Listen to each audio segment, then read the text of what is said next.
Sometimes we have to make lemonade out of lemons, and we're going to do that with this vintage quilt that just wasn't salvageable. So we're going to make it into a pot holder. So I've got some Insulbrite, I've got the quilt top, I did take the backing off, and then I just cut a new piece. This person sent me a picture of what she was looking for, so I was up for the challenge.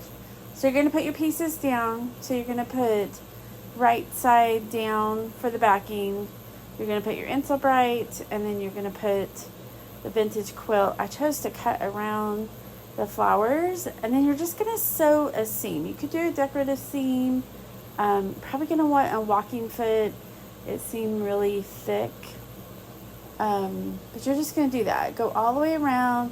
Leave a little bit of space, like an inch around there. I do end up breaking the thread, the top thread, because I did not have my walking foot on. I just took it really slowly. I did leave a little bit on the sides. I ended up trimming that up after the fact. But just take your time. If you have a walking foot, it'll go a lot easier.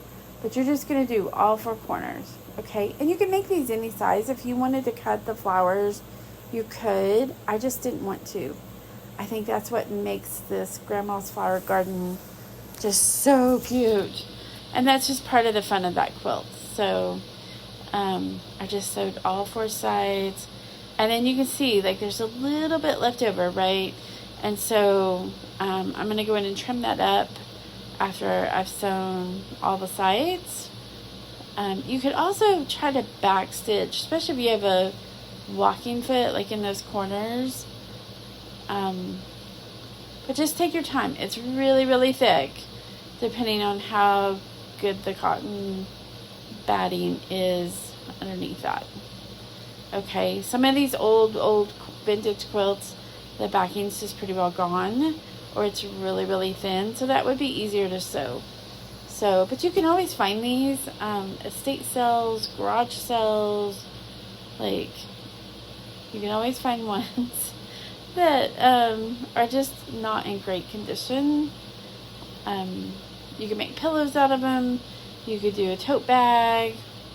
I've seen them lately put on jeans. Kind of a cool idea, but I love this pot holder option. I'm so glad that she asked me about it. Super cute. You're gonna love how it turns out. So we're just gonna finish this up, and then I'm gonna take and just trim off all the excess fabric. I will say cut your backing a little bit bigger. It all kind of shifts. It kind of all does. It's just better to have a little bit of extra. And you could use any color that you want. If you have excess fabric, or my local quilt store has great, like, fat quarters. Like, that would be a great option for them. And you can mix and match the backs. They don't all have to look the same. The flowers on grandma flower quilts don't always look the same. And then you're just going to cut it right up to the seam. Don't go past where you sewed, okay?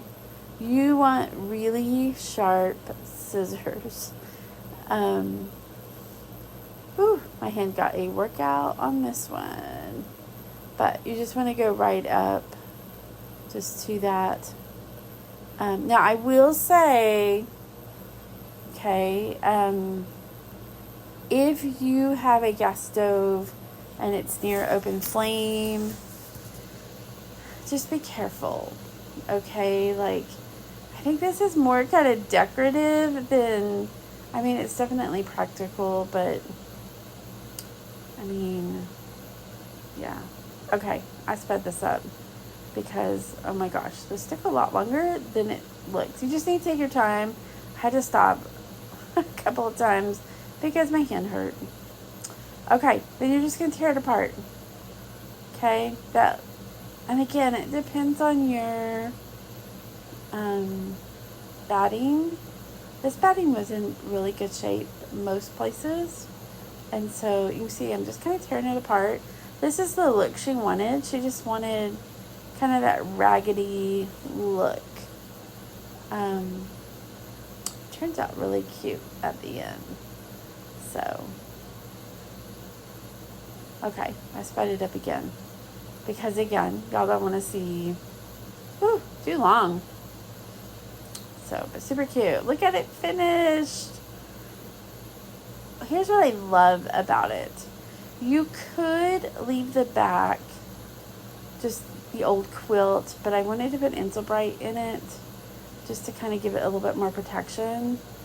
But it still has all of the details, all the hand stitching, all of the great thing. I know, don't send me hate mail that why did I tear up a vintage quilt. You guys, this quilt was not salvageable.